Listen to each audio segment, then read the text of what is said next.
Good morning students, this is Dharmendra Thakur, maths motivational and English spoken teacher. Student आज हम class 10th का chapter 1 करेंगे maths का, जिसमें हम रियल नंबर्स सॉल्व कर रहे थे। इसकी एक्सरसाइज जो पहले वाली है ना 1.1, वो हम इससे पिछली वीडियो में सॉल्व कर चुके हैं। आज हम सॉल्व करेंगे क्या, एक्सरसाइज 1.2। आइए स्टूडेंट देखते हैं इसका क्वेश्चन नंबर 1।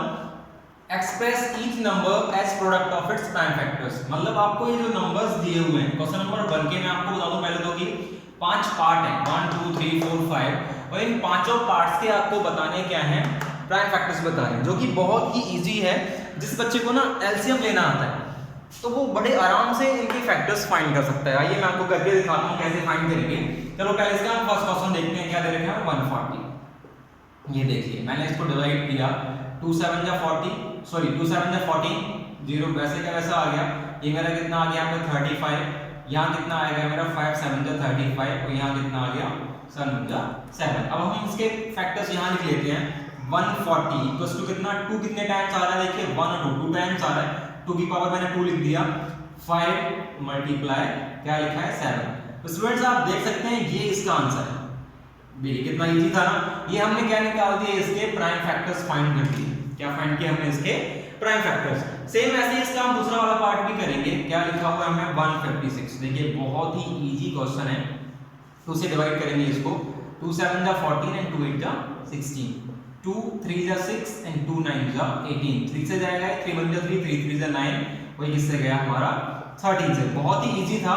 सेम आपने इसके भी ऐसे फैक्टर लिख देने हैं। 156 इक्वल्स टू कितना, 2 कितने टाइम्स आ रहा है आपका, 2 टाइम्स आ रहा है, यहाँ आपने 3 लिखा और यहाँ आपने क्या लिखा 30। तो स्टूडेंट ये इसका आंसर आ गया, ये इसके प्राइम फैक्टर्स आ गए हैं। ऐसे हम इसका नेक्स्ट करेंगे कौन सा, थर्ड, 3825। 3825 इसको हम सॉल्व करेंगे। आगे जो हमारा ये वाला जो पार्ट है इसका, सबसे पहले आप देखिए जब भी हम एलसीएम लेते हैं, जब एलसीएम फाइंड करते हैं तो जो भी डिजिट्स हमारे होते हैं, सबसे पहले आप एक स्मॉल नंबर चूज कर, जैसे कि मैंने इसमें 2 से स्टार्ट किया, तो आपने फिर इसमें भी 2 से स्टार्ट करना है। बट ये जो डिजिट है मेरा वो 2 से डिवाइड नहीं होगा, तो हम कोई और नंबर इसको लेंगे। तो ये नंबर हमारा किससे डिवाइड होगा, 3 से। 3 से इसको हम डिवाइड करेंगे 3 से, तो हमारा कितना आएगा 1 2 7 5। आप इसे कैलकुलेट और डिवाइड करके देख लीजिए। अगेन यहाँ पे फिर से 5 है और हमारा फिर से ये 2 से नहीं जाएगा, तो हम इसको फिर से कोशिश करेंगे 3 से हमारा जाए।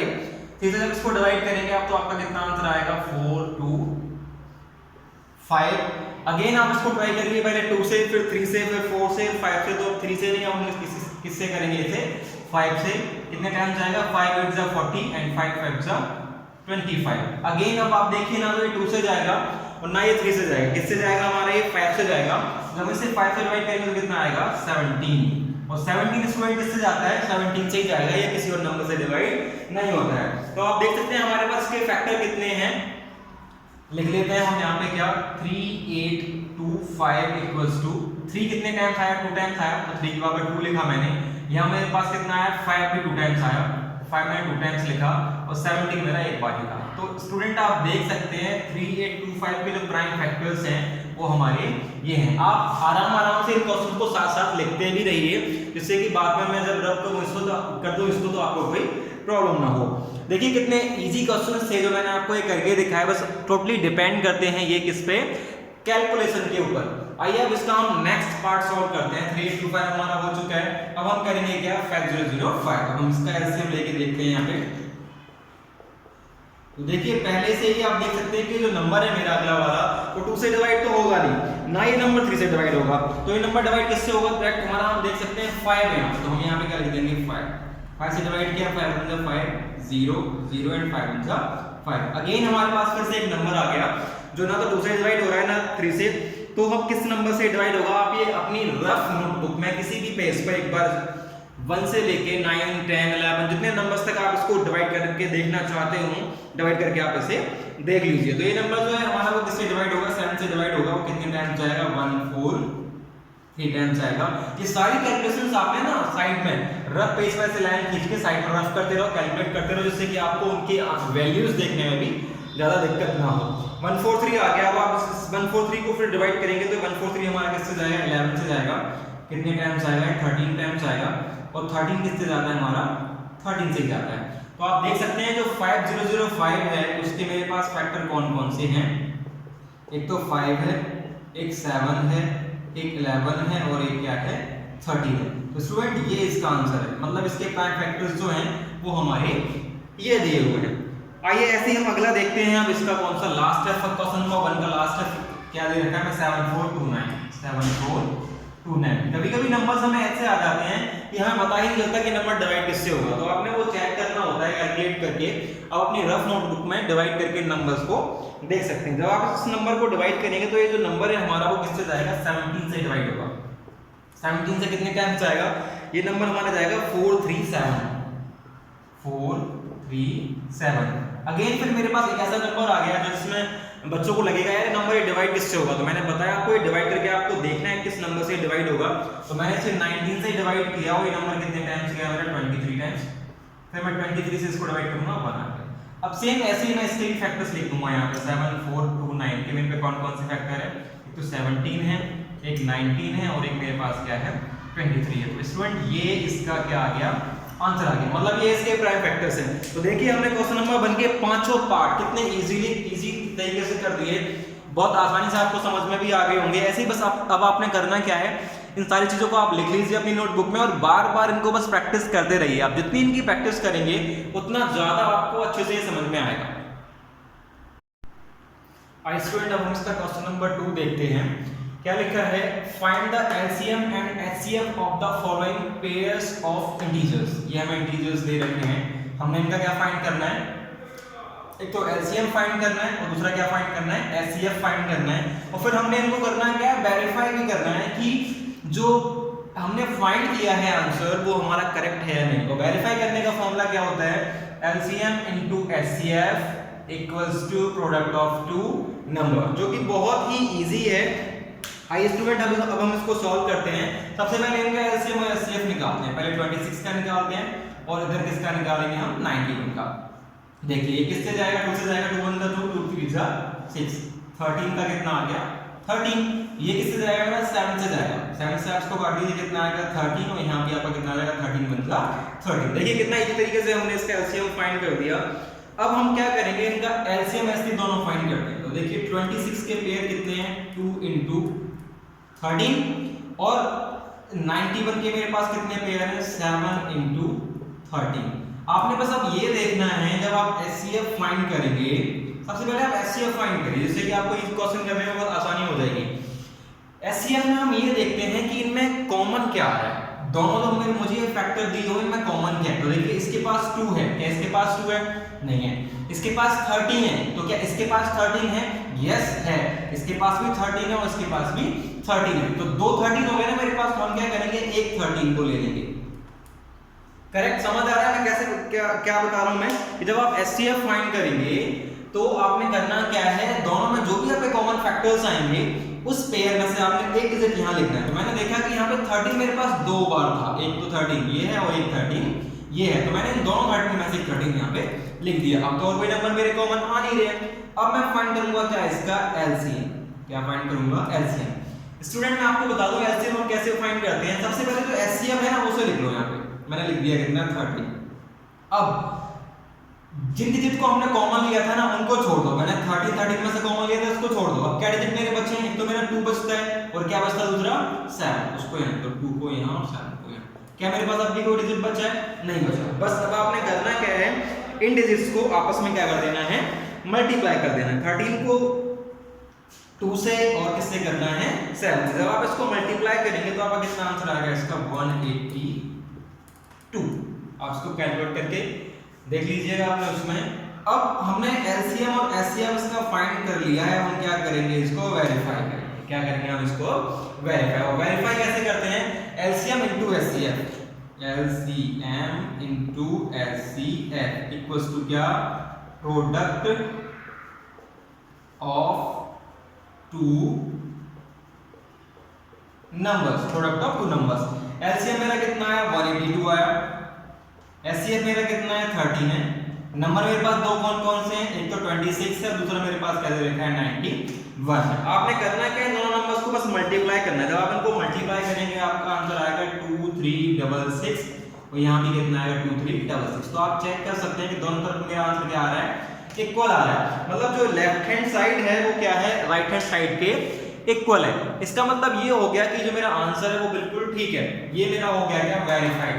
क्लियर। सेम ऐसे ही हम करेंगे क्या, अब इसका दूसरा पार्ट करेंगे सेम ऐसे ही। सबसे पहले हम क्या करेंगे, 510 का एलसीएम लेंगे और किसका लेंगे, 92 का एलसीएम लेंगे।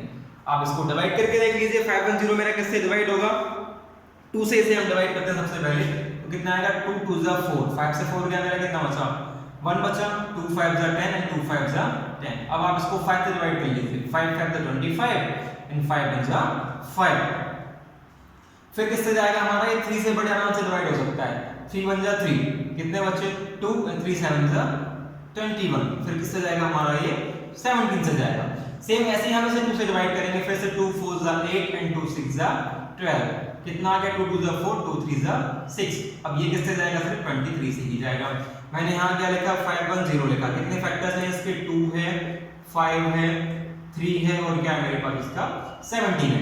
ऐसे ही मेरे पास 92 के क्या फैक्टर्स दे रखे हैं, 2 2 एंड 23। मैंने आपको बताया था कि ऐसे हम कैसे फाइंड करते हैं, दोनों में कॉमन देखते हैं। तो देखिए इसमें एक तो ये कॉमन आ रहा है ना कॉमन, 5 तो इसके पास है ही नहीं, 3 इसके पास है नहीं, 17 इसके पास है नहीं। इसका मतलब जो एचसीएफ इसका कितना आ गया, 2। एलसीएम मैंने अभी आपको बताया था कैसे फाइंड करते हैं, इन दोनों डिजिट्स को छोड़ दो। क्या बचा मेरे पास, 5 बचा ऊपर, 3 बचा, 17 बचा और क्या बचा, 2 बचा और क्या बचा, 23 बचा और मेरा एचसीएफ कितना था, 2। इन सबको हम आपस में क्या कर देंगे, मल्टीप्लाई करेंगे। जब आप इन सारे नंबर्स को आपस में मल्टीप्लाई करेंगे तो आपका आंसर आएगा 23460, 23460। आप इसे कैलकुलेट करना अपने रफ कॉपी में, क्रॉस चेक करना। अब हम करेंगे क्या, इसको वेरीफाई करेंगे। और वेरीफाई करना मैंने अभी भी आपको बताया है, आपने करना क्या है, सबसे पहले वेरीफाई में ये फॉर्मूला लिखना है, LCM into HCF equals to product of two numbers. ये फॉर्मूला आपने सेम यहाँ पे लिखना है, आप लिख लीजिएगा इसको। मैं आपको मल्टीप्लाई करके दिखा रहा हूँ बस। मेरे पास HCF LCM कितना है, 23460 है और मेरा HCF 2 है। नंबर मेरे पास दो कितने दे रखे हैं, एक तो दे रखा है 510, एक मुझे क्या दे रखा है 92। जब आप इन दोनों नंबर्स को आपस में मल्टीप्लाई करेंगे तो आपका आंसर आएगा 46920, 46920 और यहाँ भी कितना आएगा आपका 46920। तो इस तरीके से आप देख सकते हैं कि दोनों तरफ जो है ना मेरा सेम ही आ रहा है, left hand side equals to right hand side. इसका मतलब ये जो क्वेश्चन हमने सॉल्व किया है, वेरीफाई किया है, वो बिल्कुल ठीक है। सेम ऐसे ही अब इसका हम क्या करेंगे, थर्ड पार्ट करेंगे सॉल्व। सेम ऐसे ही आपने करना है। पहले हम क्या करेंगे, 336 को लेंगे, इसका एलसीएम लेंगे और किसको लेंगे, यहाँ पे 54 को लेंगे।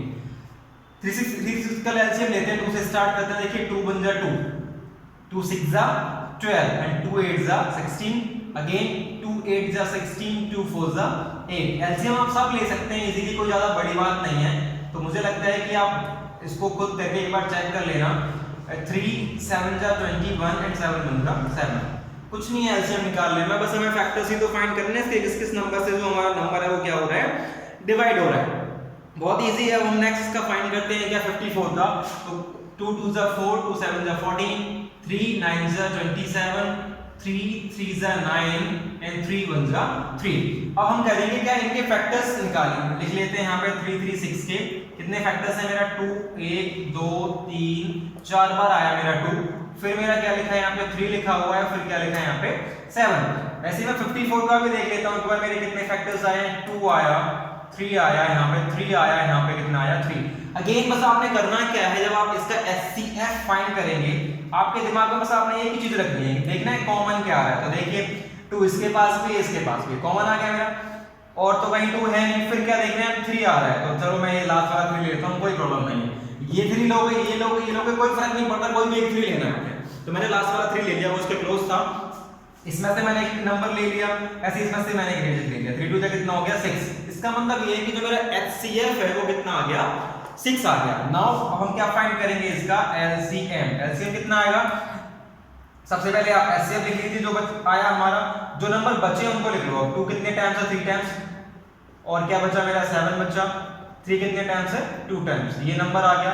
इनका आपस में आप क्या करेंगे, मल्टीप्लाई करेंगे।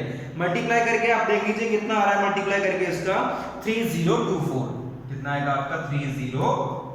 24। आप अपने कैलकुलेट करिएगा इस क्वेश्चन को। अब हम करेंगे क्या, इसको वेरीफाई करेंगे। और वेरीफाई करने का मैंने आपको सेम तरीका बताया था कि आप इसको वेरीफाई कैसे करेंगे। सेम वही, ये जो फॉर्मूला है आपने लिखना है, ध्यान रखना स्टूडेंट, आपने इस फॉर्मूले को स्किप नहीं करना, आपने वेरीफाई के बाद यहाँ भी लिखना है और सेम वो फॉर्मूला आपने यहाँ भी लिखना है। मैं आपको बस मल्टीप्लाई करके लिख के दिखा रहा हूँ डिजिट मेरे कौन कौन से यहाँ पे आएंगे। दोनों मैंने डिजिट लिख लिए। मेरा एचसीएफ कितना आया था 6 और मेरा एलसीएम कितना आया 3024। आपने करना है क्या, इन नंबर्स को आपस में बस मल्टीप्लाई करना है। जब आप इन नंबर्स को आपस में मल्टीप्लाई करेंगे तो आपका आंसर आएगा 18144। इसका भी कितना आना चाहिए 18144। तब तो ठीक है, अदरवाइज अगर ऐसा नहीं आता है तो इसका मतलब है कि कहीं ना कहीं हमारी मिस्टेक है। तो स्टूडेंट देखिए हमने कितने आराम से इजी तरीके से सारे क्वेश्चन सॉल्व कर लिए और मुझे लग रहा है आपको समझ भी आ रहे होंगे। फिर भी अगर आपको समझ ना आए तो आप मुझे कमेंट बॉक्स में कमेंट करके बताएं कि सर हमें ये क्वेश्चन समझ नहीं आया, मैं आपको दोबारा समझा दूंगा, कोई इशू नहीं है। बस आप इनकी प्रैक्टिस करते रहिए, कोशिश करते रहिए। आइए स्टूडेंट अब हम इसका क्वेश्चन नंबर 3 करते हैं। Find the LCM and HCF of the following pair of integers. अब आपने करना क्या है, एलसीएम और एचसीएफ फाइंड करना है, बस आपने वेरीफाई नहीं करना। By applying the prime factorisation method, जो तक हम मेथड करते आए ना, जो एलसीएम निकाल के हम फाइंड कर रहे थे, वही हमारा प्राइम फैक्टराइजेशन मेथड है। बस इसमें हमने करना क्या है, बस वेरीफाई नहीं करना, सिंपल एलसीएम और एचसीएफ फाइंड करना है। तो बहुत इजी है, देखिए मैं करके दिखाता हूं आपको। सबसे इजी एक्सरसाइज है 2, यहाँ हम लेंगे क्या 50 और यहाँ क्या लेंगे हम इसका 21। 2 6 12, 2 3 6 एंड 3 1 3। 12 के मेरे पास कितने नंबर्स आ गए, फैक्टर कितने आ गए 2 3 एंड 3। अब लेते हैं 3 का 3 5 जा 15 एंड 5 1 जा 5। मेरे पास 15 के कितने फैक्टर्स आ जाते हैं यहाँ पे 3 और कितना आ गया 5। ऐसे ही मैंने लिया 21, तो 3 7 जा 21, 7 1 जा 7। तो मेरे पास 21 के कितने फैक्टर्स आ गए 3 और 7। बहुत इजी है, मैंने आपको बताया था कि हम एलसीएम और एचसीएफ कैसे फाइंड करते हैं। एचसीएफ में अब हम उसमें मेरे पास 2 नंबर थे, अब मेरे पास कितने नंबर्स हैं 3 नंबर्स हैं 12 15 एंड 21। तो स्टूडेंट्स हम तीनों में ये चेक करेंगे कि क्या चीज इसमें कॉमन आ रही है। तो आइए करते हैं, चेक करके देखते हैं इस बार। ये देखिए इसके पास 2 है बट इसके पास 2 नहीं है, इसके पास 2 नहीं, तो 2 को तो हम लेंगे ही नहीं। यहाँ मेरे पास 3 है, यहाँ भी 3 है, यहाँ भी 3। अब मेरे पास मैंने क्या ले लिया, यहाँ पे 3 ले लिया, यहाँ फिर 3 है बट और कहीं 3 है नहीं, तो मतलब हम इस 3 को जो है ना यूज कर चुके हैं। अब इस 3 को हमने यूज नहीं करना है। एचसीएफ मेरा 3 आ गया। अब हमें क्या फाइंड करना है, इसका एलसीएम। तो ठीक है, मेरे पास सबसे पहले एचसीएफ लिख लो, यहाँ पे 3। मेरे पे कौन कौन से नंबर बचे, एक तो 2 बचा, एक 3 बचा, 2 3 और मेरे पास क्या बचा 5 और 7। बस आपने करना है क्या, इन नंबर्स का आपस में मल्टीप्लाई कर देना है। जब आप इन नंबर्स को आपस में मल्टीप्लाई करोगे तो आपका आंसर कितना आएगा 420। ये इसका एलसीएम आ गया और इसका एचसीएफ आ गया। बस आपने इसमें इतना ही करना था। अब हम नेक्स्ट देखते हैं, इसका नेक्स्ट पार्ट क्या दे रखा है हमें 17 23 एंड क्या दे रखा है 29। तो मैं आपको बता दूं ये डिजिट्स अपने आप से ही जाएंगे क्योंकि ये डिजिट जो है ना वो प्राइम नंबर्स है। तो इसका जो HCF है वो मेरा क्या आएगा, सब में सिर्फ 1 1 ही को कोई चीज कॉमन आएगी नहीं, क्या आएगा सिर्फ 1 1 कॉमन आएगा, तो इसका HCF 1 होगा। और जो इसका LCM है वो क्या रहेगा 17 into 23 into 29। आप तीनों डिजिट्स को क्या कर देंगे आपस में मल्टीप्लाई करेंगे तो कितना आएगा आपका इसका answer 1 1 3 and 9। Done. Now see the third one, क्या दे रखा है हमें इसका 8 का लेंगे यहाँ पे, फिर 9 का लेंगे और फिर किसका करेंगे हम एलसीएम यहाँ पे 20 फैक्टर करेंगे। बहुत इजी क्वेश्चन है, आप बहुत आराम से इजीली कर सकते हैं। देखिए बस आपने करना क्या है, इनके बस फैक्टर्स फाइंड करने हैं, आपने बस इनके फैक्टर्स जो है ना फैक्टर बनाने हैं। तो देखिए 8 का 1 करके देखते हैं। सबसे पहले कितना आ गया 2 4 जा 8, 2 2 जा 4 एंड 2 1 जा 2। फिर 3 का कर लेते हैं, 3 3 जा 9, कितना आ गया मेरा 3 1 जा 3। 5 का कितना आ जाएगा 5 जा 25 एंड 5 1 जा 5। मतलब मेरे पास कितना आ गया 8 के मेरे पास कितने फैक्टर्स हैं 2 2 एंड 2। 9 के फैक्टर्स मेरे पास कितने दे रखे हैं 3 और 3। 25 में मुझे क्या दे रखा है 5 into 5। आपने क्या फाइंड करना है, पहले HCF फिर क्या निकाल लेना है इसका LCM।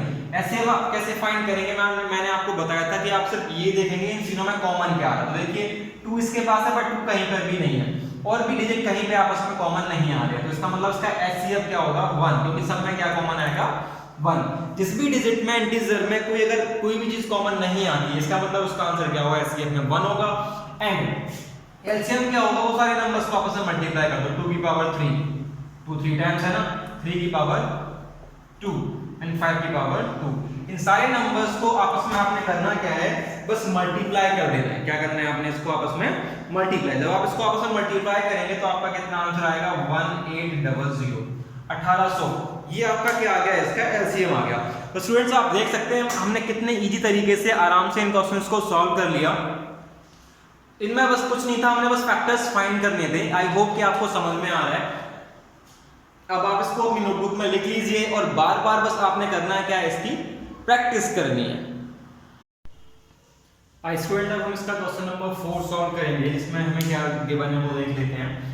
Given that HCF of 306 and 657 is 9। मतलब हमें दो नंबर्स का जो एचसीएफ है वो गिवन है, हमने फाइंड क्या करना है, इसका एलसीएम फाइंड करना है। तो बहुत ही इजी तरीका है, जैसे हम वेरीफाई कर रहे थे ना, बस वैसे ही आपने वही फॉर्मूला यूज करना है। इसमें आप यहाँ पे क्या लिखेंगे, प्रोडक्ट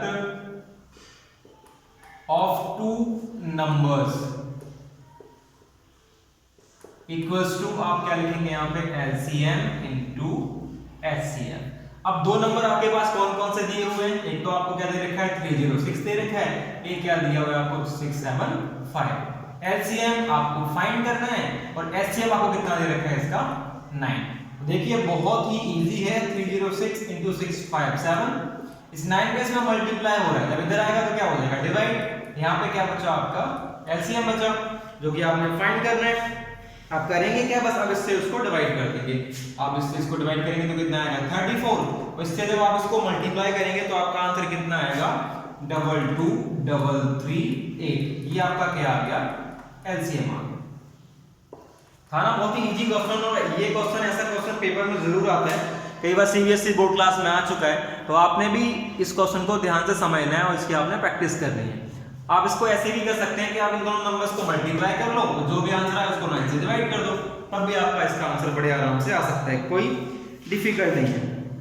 अब आप इसको लिख लीजिए और इसकी प्रैक्टिस कर लीजिए एक बार। आई स्टूडेंट, अब हम इसका क्वेश्चन नंबर 5 करते हैं। इसमें लिखा है क्या कि check whether 6 by n can end with the digit 0 for any natural number n। आपने चेक करना है कि जो 6 by n है क्या वो एंड होगा, तो जो उसका एंड डिजिट होगा क्या वो 0 होगा किसी भी नेचुरल नंबर n के लिए। तो आइए इसको हम सॉल्व करते हैं, बहुत ही इजी क्वेश्चन है। सबसे पहले मैं आपको बता दूं इसकी जो सबसे पहले तो ये थ्योरेटिकल क्वेश्चन है सारा, इसलिए मैंने इसकी थ्योरी लिख दी है सारी। बस आपने इसको क्या करना है, अपने कॉपी में लिखना है और इसको समझना है और इसकी प्रैक्टिस करनी है। आइए मैं आपको एक बार समझाता हूं इसका आंसर जो है क्या। If any number and with the digit 0, इसने पूछा था ना can and with the digit 0। If any number ends with the digit 0 it should be divisible by 10 और 2 और 5। अगर कोई भी नंबर जिसका जो एंड डिजिट है वो अगर 0 है तो वो नंबर डिविजिबल किससे होगा, एक तो 10 से होगा, 2 से होगा या फिर किससे होगा, 5 से होगा। तो आइए अब हम जो इसमें 6 by n दे रखा है उसको फैक्टराइज करते हैं। Prime factorisation of 6 by n। 6 का क्या होगा, 2 3 जा 6, मतलब 2 आएगा और क्या आएगा यहाँ पे 3 आएगा, पावर n दे रखी है। It can be observe that 5 is not in the prime factorisation of 6 by n। ये आप ऑब्जर्व कर सकते हैं, आप खुद देख सकते हैं कि जब मैंने 6 को फैक्टराइज किया तो मेरा यहाँ पे एक बार भी 5 नहीं आया। 5 is not in the prime factorization of 6 by n. So hence for any value of n, कोई भी वैल्यू हो n की, 6 by n will not be divisible by 5। तो 6 by जो n है ना, चाहे कोई भी वैल्यू रख लो आप n की यहाँ पे, 6 by जो n है ना वो divisible by 5 का नहीं होगा। इसका मतलब उसने क्या पूछा था, क्या 6n can end with the digit 0, तो हम क्या लिखेंगे 6 by n cannot, क्या लिखेंगे cannot end with the digit 0 for any natural number n। वही मैंने देखो यहाँ लिखा है cannot end with the digit 0 for any natural number n। तो ये था हमारा क्या क्वेश्चन नंबर 5। अब आप इसको अच्छे से लिख लीजिए, समझ लीजिए। फिर भी कोई डाउट लगे तो आप मेरे से कभी भी मैसेज करके या कॉल करके कभी भी मेरे से पूछ सकते हैं।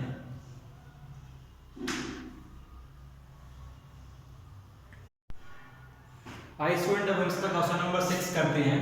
क्या लिखा है? Explain why 7 multiply 11 multiply 13 plus 13 and 7 multiply 6 5 4 3 2 1 plus 5 are composite numbers. आपने बस बताना है चेक करके कि जो हमें जो एक्सप्रेशन लिखा हुआ है यहाँ पे एक ये और एक ये, आपने ये एक्सप्लेन करना है कि क्या ये कंपोजिट नंबर है या नहीं। तो मैं आपको बता दूं, सबसे पहले कंपोजिट नंबर्स क्या होते हैं। कंपोजिट नंबर्स वो नंबर्स होते हैं जिनके फैक्टर मोर देन 2 होते हैं। A number which has factor more than 2 are known as composite number. तो बस हमने इन एक्सप्रेशन में बस यही चेक करना है कि इसके जो फैक्टर्स हैं वो मोर देन 2 हैं या नहीं है। चलो करते हैं आगे, सॉल्व करते हैं इसको। चलो पहले फर्स्ट हम एक्सप्रेशन लेते हैं। It can be observe that it can be observed that, क्या हम ऑब्जर्व कर रहे हैं इसमें? मैंने पहले ये एक्सप्रेशन लिखा 7 इंटू 11 इंटू 13 और प्लस मैंने क्या लिखा यहाँ पे 30। ठीक है, अब ये देखिए कि 13 यहाँ भी है और 13 यहाँ भी है। मैं एक काम करता हूँ, 30 ले लेता हूँ इसमें क्या कॉमन। तो यहाँ कितना बचा 7, 11 सेम वैसे का वैसा, इसकी जगह 1 लिख लेता हूँ, इसकी जगह भी क्या लिखूंगा 1। इसको आप क्रॉस चेक कर लीजिए। 13 को जब आप इस पूरे से मल्टीप्लाई करेंगे तो आपका 7 11 13 आएगा, प्लस का प्लस एंड 13 बन जा 13। तो मैंने यहाँ लिख दिया। सेम मैंने यहाँ क्या लिखा है 13, इसको आप इसमें मल्टीप्लाई करेंगे तो कितना आएगा 77 प्लस 1 13, इसको इसमें प्लस करेंगे तो कितना आ जाएगा 78। और जब आप 78 के फैक्टर करेंगे तो कितना आ जाएगा 36 का कितना होता है 78। तो आप देख सकते हैं दिस एक्सप्रेशन, ये जो मैंने एक्सप्रेशन लिखा है ऊपर, this expression has 2 factors 13 and 6। 1 तो हर किसी का फैक्टर वैसे भी होता है 13 and 6। Therefore it is a composite number. तो ये मेरा क्या है कंपोजिट नंबर है, जो कि मैंने आसानी से इसको चेक कर लिया। सेम आपने इसमें भी लेना है। ये चलो इसको मैं लिख देता हूं यहाँ पे क्या केस 1। नाउ यहाँ पे हम क्या लिखते ले लेते हैं, हम क्या यहाँ पे केस 2।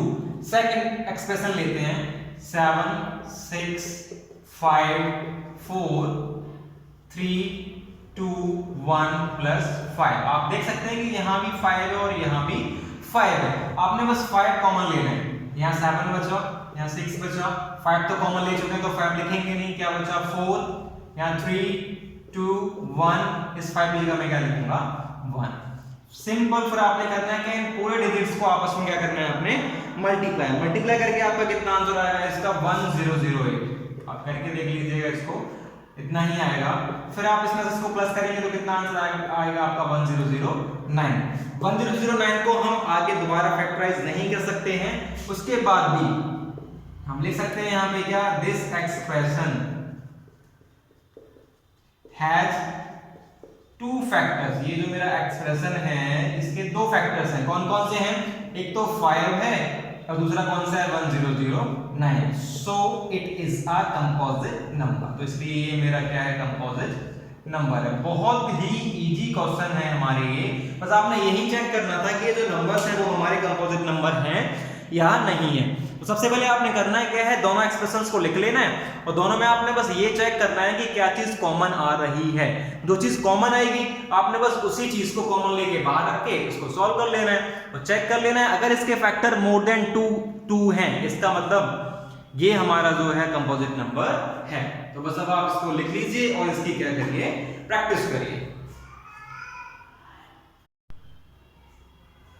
आई स्टूडेंट, अब हम इसका क्वेश्चन नंबर 7 करते हैं, जो कि इस एक्सरसाइज का लास्ट क्वेश्चन है। एक्सरसाइज 1.2 का लास्ट क्वेश्चन है, क्वेश्चन नंबर 7। आइए हम इसको सॉल्व करते हैं।